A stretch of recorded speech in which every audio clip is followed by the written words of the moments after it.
Hey guys, today I want to show you an introduction to cutting out objects in files in Photoshop. So this might be that you may have taken a shot where you love the shot but you hate the sky, like this image here. I love the shot, I love everything about it, except I really feel like the sky lets me down, and I'd much rather have a sky like this where I've got the beautiful wispy clouds, nice blue sky. I think that would look amazing, but I've got this white hot mess, and so I'm going to show you a technique, a really easy technique. It only takes like a couple of minutes to cut out this sky and replace it with a beautiful blue sky like this one. So, and as well as that, I'm going to show you a shot that on the surface looks like it'd be really complicated to cut out, but I'm going to show you a way to cut this model out from the background and replace the background with something else where you've got like all this wispy fine strands of hair, which on first glance looks like it would be a complete nightmare, but using this technique, really easy. So let's start out with the first shot of the bike. So I've got my bike here, I've got my sky that I want to swap out. So first thing I do is I've got my file and I'm going to duplicate the layer so that I have my background here as a safety in case I botch the whole thing up. And so I'm going to name this layer. I like to just name layers as I go. It'd help if I spelt it right. So I'll call this bike. And so that's my background. Now what I'm going to do is get my sky and I want to drop it underneath here. So I've got my blue sky shot, and the best way to do this is to grab the rectangular marquee tool and just trace around this shot. Go up here, edit, copy. Let's bring our bike shot up again. Back to my bike shot, and then edit, paste. All right, and there's my sky up the top there. Now my sky is on top of the bike shot, so what I need to do is let's just name that layer sky. All right, I've highlighted my layer, and now I'm just holding down my mouse and I'm just going to drag. This sky is now underneath. So now if I go to, let's just grab the eraser tool. If I start removing parts, make sure my top layer is selected. If I start erasing part of the sky here, you can see that the new sky appears underneath. So I've got it underneath so I can actually see it all coming together as I go. All right, so, but I'm not going to use the eraser tool. I'm going to use something just under the eraser tool. So here in the tools palette, the default is eraser, but if I right click, another drop down menu comes up. And just under the eraser tool is this beautiful, amazing tool called the background eraser tool. So we're going to click on that. All right. So at first glance, you get this little dialog box at the top with which looks really confusing, but let's break it all down. So this first dialog box tells me that I have my background eraser tool selected. All right. The next one is my brush tool. So what you've got is a drop-down menu, and you can make it bigger, make your brush as big as you like, and you can also make your brush soft or hard. So let's just have a quick look at brush choice. So what I'll do is I'll just make an empty layer so I can show you. I've got my brush selected, and if I have a hard brush, you can see that the edge is very clean And so that means when I'm cutting out using my background eraser tool, it's going to give me a very definite edge, which I need for this shot. You can see the edge of the building, very hard lines. If I was to choose a softer brush, so let's go to about there, and then use that, you can see that the edge is feathered, and in this case it's not going to give me a clean line, and it's not going to look realistic. So for this particular cutout, it's best if I use a hard-edged brush. So I'm going to choose a brush which is 100%, and I can vary the size to suit. So I'll start out with something about, probably about there. So let's just get rid of that. All right. So next up, we've got these three little icons, and basically what they are is you can check them to tell Photoshop how you want to sample the background to be erased. So the first one is sampling continuously. And so basically when you've got the background eraser tool checked, you've got the brush size that you're working with, and in the middle of that there is a little crosshair. So wherever you click on with that little crosshair is where the color or the part of the background that Photoshop is going to sample and remove. So if you're telling Photoshop to sample continuously, as you click, wherever that crosshair hits, it's going to remove pixels of that same color or close to. So let's just do a little experiment. On the screen now I've got an image, and let's just say I want to only cut out the green part of the image. If I have my background eraser checked to sampling continuous, I can make my first cutout of the blue, and if I drag my brush across, wherever that little crosshair is hitting, it's going to remove only those colors. And so it's going on the, and as long as I make sure that that little crosshair doesn't touch any of the green, it's only going to remove the red and the blue. All right, so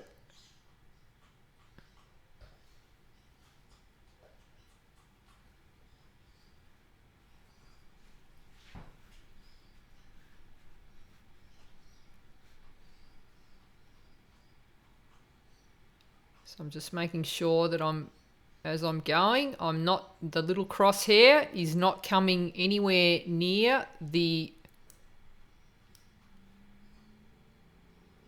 green, and then I'm going to make my brush a little bit smaller and then go across onto the red, and I'm removing the red, and as long as that little crosshair doesn't touch any part of the green part of the image, it's only going to remove those pixels that the crosshair is touching, and it's updating my selection constantly as I move the crosshair along.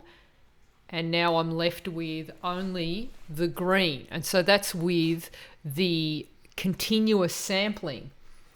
If I go back and now change to sampling once, I'm going to sample on the blue and drag across, and it's only going to remove the blue pixels in the image. No matter where the crosshair is now hitting the green, it's hitting the red, but it's only removing the blue pixels in that image, which would be handy if maybe you were cutting out a particular item in a shot that was only one color. It would only sample that color and only ever remove those colors, and the other colors in the image are protected. It's not removing any of those, which is a pretty cool feature. So that's sampling once, and I would use that in an image like the hair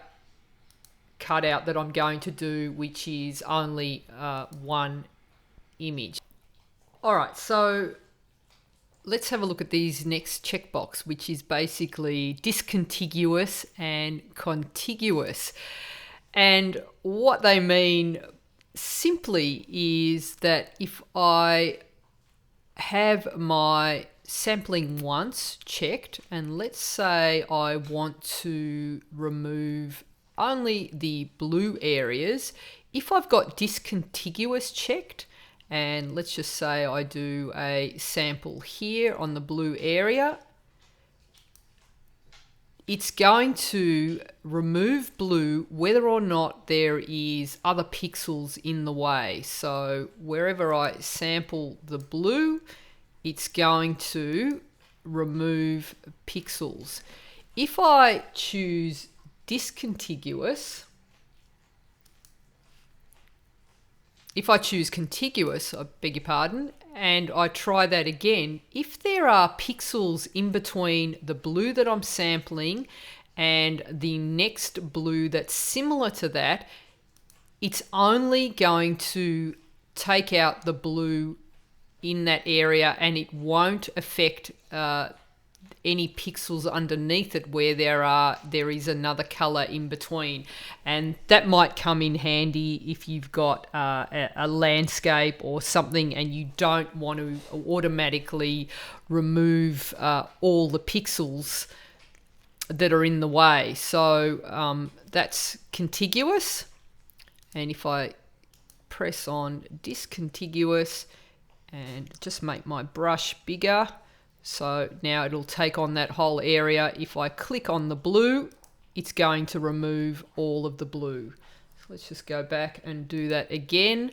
So if I hit contiguous and I hit this blue area, and my brush is big enough to cover the entire area, and I'm just aiming for this area blue here, and I've got it on contiguous, it's only going to remove that blue.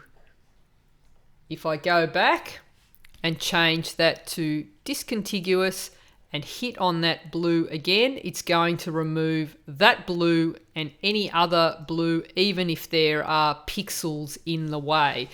Where this particular discontiguous comes in really handy is if you're doing something like a hair retouch, where there might be all these little strands of hair and you've got like pixels blocking.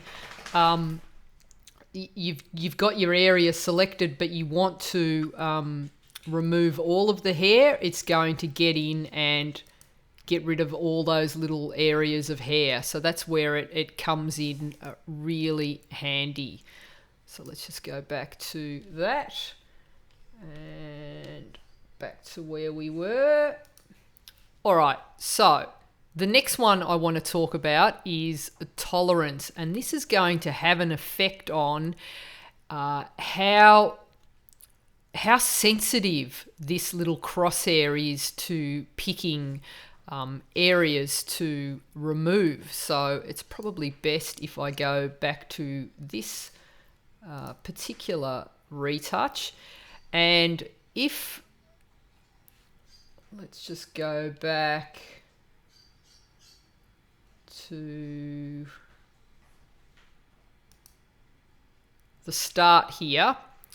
If I've got my tolerance set to 100%, I've got my sampling continuously, I will click on that, and it's a very loose sample that it takes. It removes the grey sky, but it's actually also going into the roof. So its interpretation of that grey and tones around it is really loose, and too loose for the purposes of this exercise. So you need to play with your tolerance. if I drop it down to 1 and have a go now, you can see that you just get this little splattering, and it's the selection is so narrow that it's not an ideal way to select your colors. So the best option is to sort of play around with a tolerance. I find around 30 to be quite good, and that tends to remove all the colors and in a wide enough range without damaging my foreground. So the final checkbox I have here is protect foreground color. So if I come in here, I can have a look that my sky is this sort of bluey grey and white color, and the tin roof here is like a rusty red color. So if I check on protect color and then hit Option or Alt on a PC and just click on that, it's now sampling the foreground color and it's going to protect those colors for me. So if I come back now on continuous, it's not going to take away those colors, and it's particularly handy when I come down to here. I've got areas, so I've done the roof. I'm happy with that, and now the foreground color has changed. So I want to protect my mountain colors here. So I'll sample that. So Option or Alt, and now I can remove those colors, and so the sky's being removed. And if the tone changes a little bit, I can protect myself and just click on that again, and I'm removing all of that nicely. And I can come, the mountains have changed color again, so I'll just protect that foreground color, and away we go. And we've managed to swap out the sky fairly nicely, and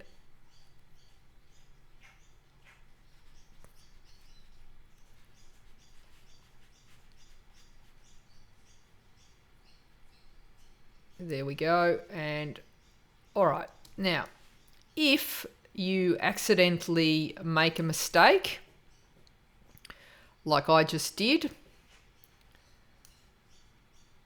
and hit an area that you didn't want to, you can just grab the history brush and come back and just brush back the areas that you want to bring back in.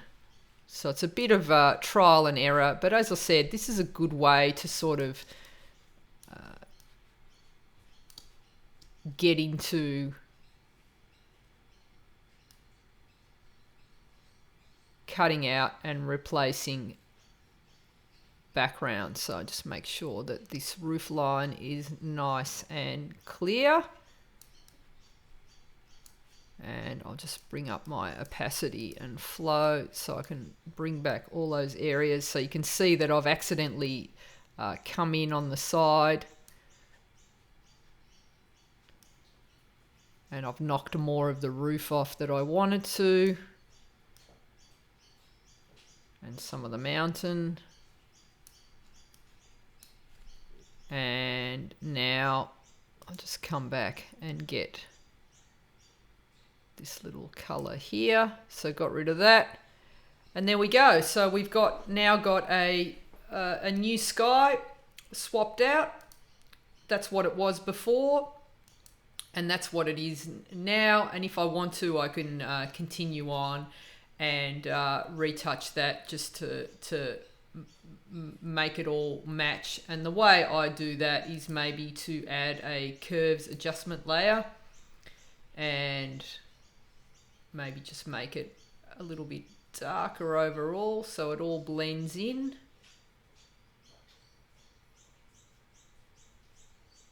And play around with it. If you want, you can bring the image back into Lightroom and tweak it a little bit more just to finish it off.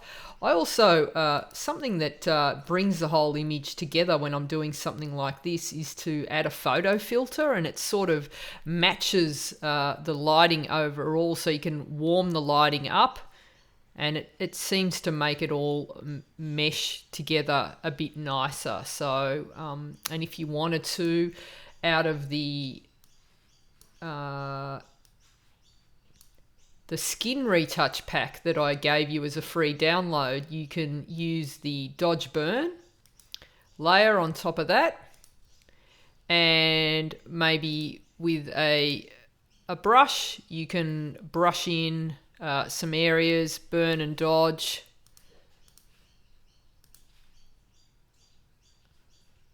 Let's knock the opacity right back. So you can burn some areas in just to make it feel like it's, and obviously that's not a very good brush to be using. You'd want a really soft brush for that, and a nice big brush as well.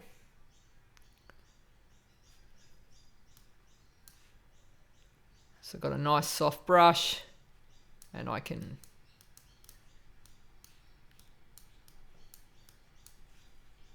and if I go to white, I can dodge some areas as well.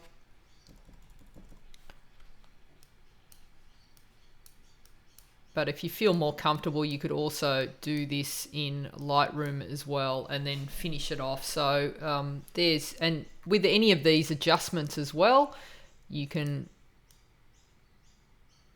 knock back the opacity, so that's the filter at its full effect, and I can knock it back and cool it down. And same with my curves adjustment layer, I can bring it up or bring it down.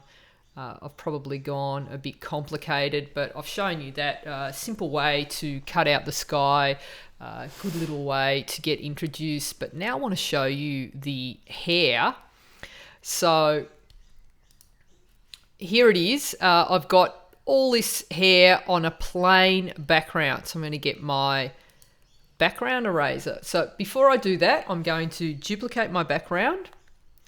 And then I want to put another background underneath so that we can see the new background coming through. So what I'm going to do is create a new fill layer, so which is a solid color. And what I'm going to do is pick maybe like a nice teal, which I think will go well with this shot. It kind of matches her eyes. So something around there should be good. And we'll just bring that layer underneath, very similar to what we did with the sky earlier. So, all right, so that's now the color underneath, and as I use my background eraser, we're going to see this color coming through. All right, and there's actually one thing that's really annoying me about this shot, and I want to address that just before we move on, and that's this hair that's across her face. So what I'll do is I'll go back to my skin retouch pack, and I'm going to use my awesome skin frequency actions. So I'm going to press play, and I'm going to, you get the blur layer and the detail layer. If you haven't seen the frequency separation tutorial, I suggest you go and have a look, because it's a great way to shows you how to retouch skin tone very easily as well. So what I'm going to do is I'm working on the details and textures layer. I'm going to get a hard brush for this. I want a hard edge. So I'm going to go all the way up to 100%, and I'm going to bring my size down so that it's just bigger than the hair. So that's probably too big. I'll probably go down to about we'll try 5 pixels. All right, so what I want to do is get rid of this hair without it looking obvious. And the way I'm going to do that is I'm going to use my clone stamp, and the default blending mode for the clone stamp is normal. I'm going to use lighten. So basically what that does is the area that I clone to cover this hair with is going to lighten the hair as well. And I think that's a really good way. So I'm hitting Option or Alt and doing a sample. So I'm clicking, hitting Option or Alt, clicking, and then I'm going to bring my mouse over the hair. Make sure I've got only current layer selected. And I'm going to now just go over that hair.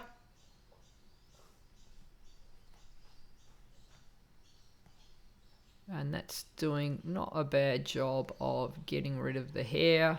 Like, we're zoomed in at 150%, which is very close. And that's doing a pretty good job of removing the hair. And we'll do it as well here. All right, getting rid of that hair there. And so because I've only got the details and texture layer selected, it's only affecting the details. It's not blurring any pixels or ruining the overall look of my image. And this is a great way to remove those little strands of hair which are so annoying. The easiest way, of course, to remove these is to make sure you check in camera on the day, because this can be quite time consuming, especially if you end up with a hair across the eye. But this is another way to get rid of that.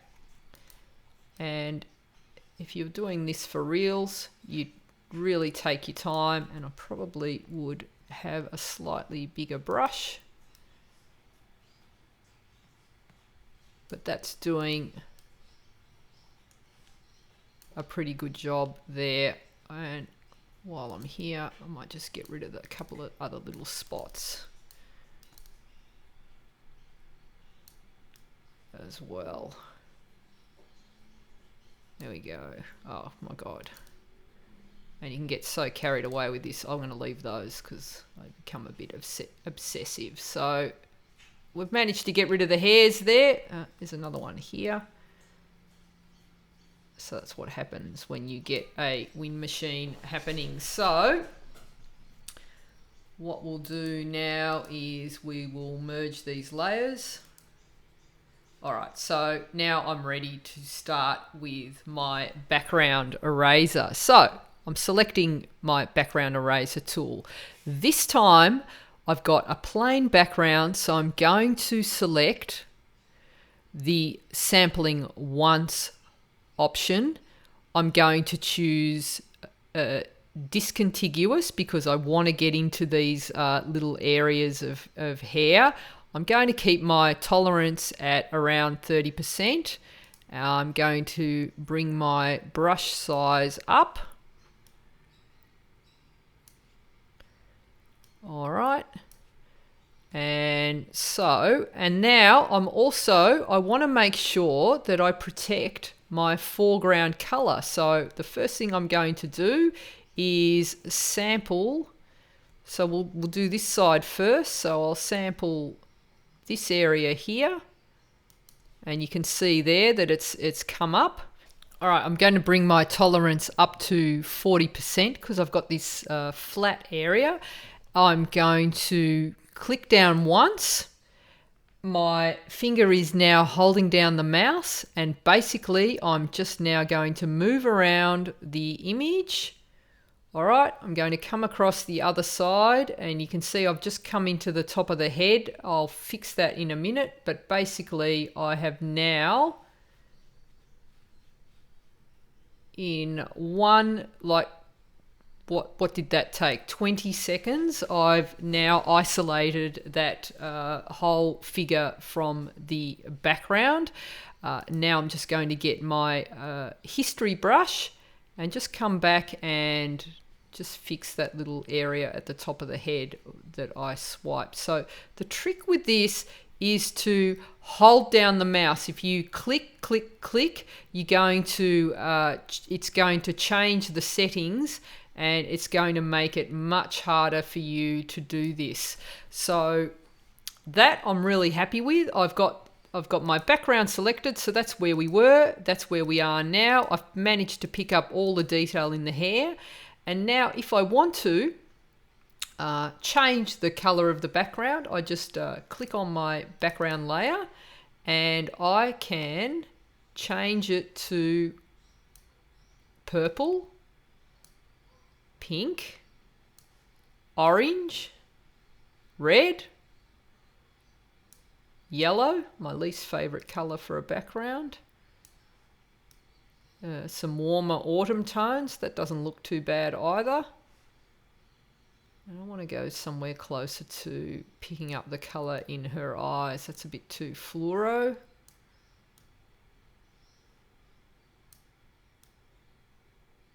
Go back to the sort of the tealy that I had, the original color. So back to there, and there you go. So that's the background eraser tool. I think a good